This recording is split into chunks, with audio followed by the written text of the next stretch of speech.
Alright YouTube, I am finally finished.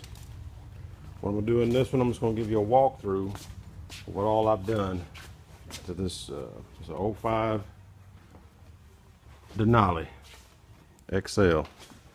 Excuse the sawdust.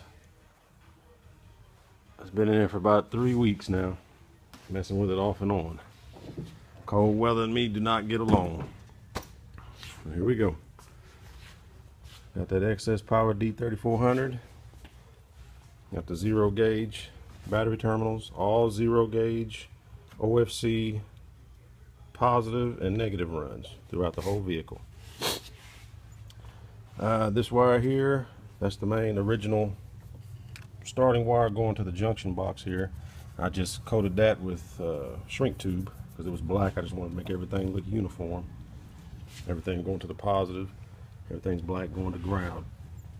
I've got my 2 runs fused accordingly. I think the top one is the 4-channel amp, should be a 100 amp fuse in there, and a 200 amp in here.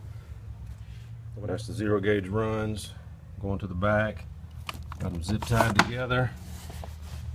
And put a zip tie through here, drill 2 holes, zip tie to hold them together, double them up, running down underneath the car on the driver's side. I've got grounds here.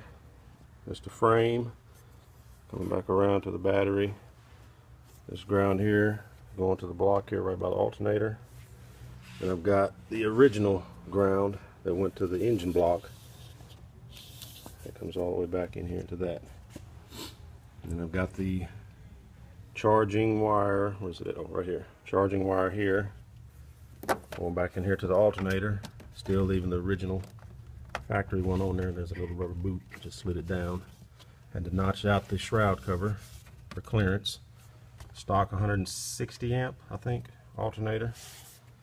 Got that. I think I've got another ground over here to the engine block. Right here. That comes all the way around and goes back down here. I don't know if you can see that right there. After I sanded everything, I went and hit it with some paint to coat everything up. That's under the hood. And inside, which you already know, I've got the 5 1/4 components here with the tweeter Skar audio. Cannot remember the name of them, but they were $89 for the set. Same thing over there.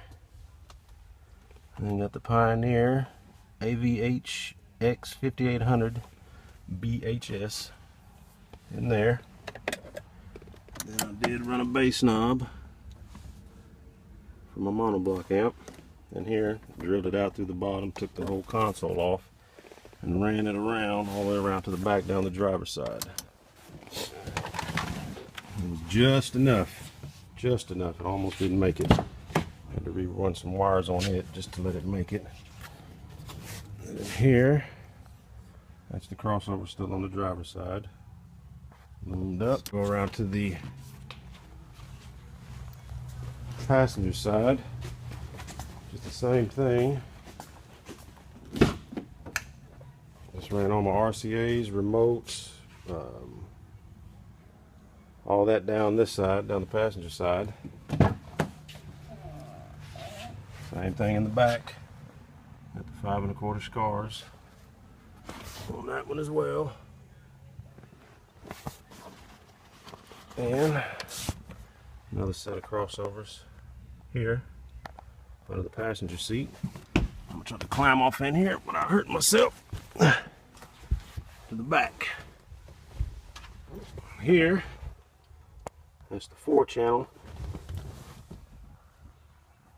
Everything wired in. There's those sleeves I made. Hide the wiring. This here, 3/4 inch loom. That's where I ran my speaker wires from the 4-channel and RCAs to the monoblock through that loom.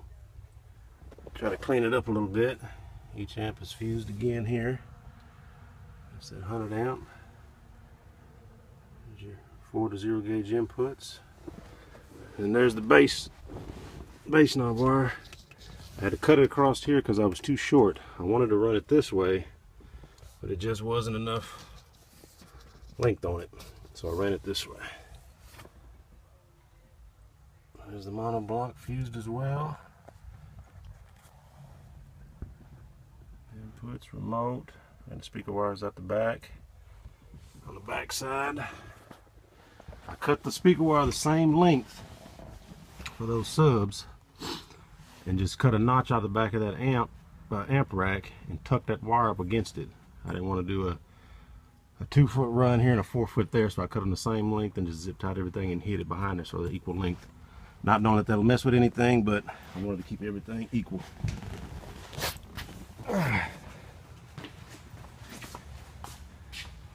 Here's the subs, 15-inch L7s, dual 4, wired down to 1 ohm. Still dusty. But what I did is I put the box in, and if you remember the little platform I put in here, and I bolted down, I put a set of screws, one on the inside of here on the bottom to screw it to the bottom, so it does not move. It's solid. Won't go anywhere. In place and ready to roll. I'll go back here and put the seat back so you can see what that looks like. Oh.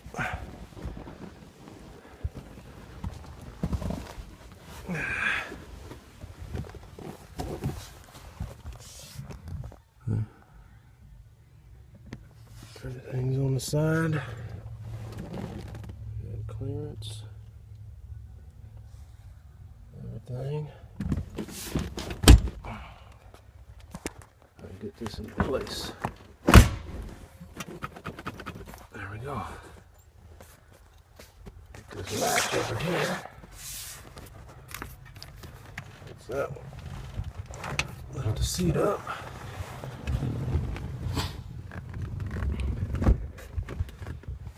That's it.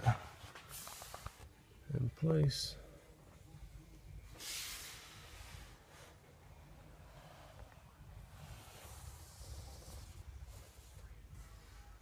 Not touching. And that's it. Next video I'll have it planned.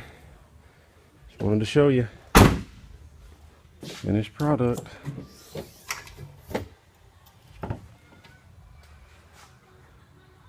Here's your clearance.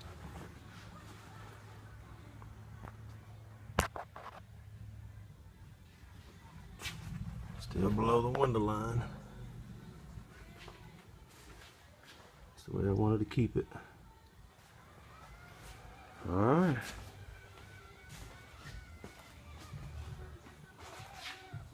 We'll see what it'll do.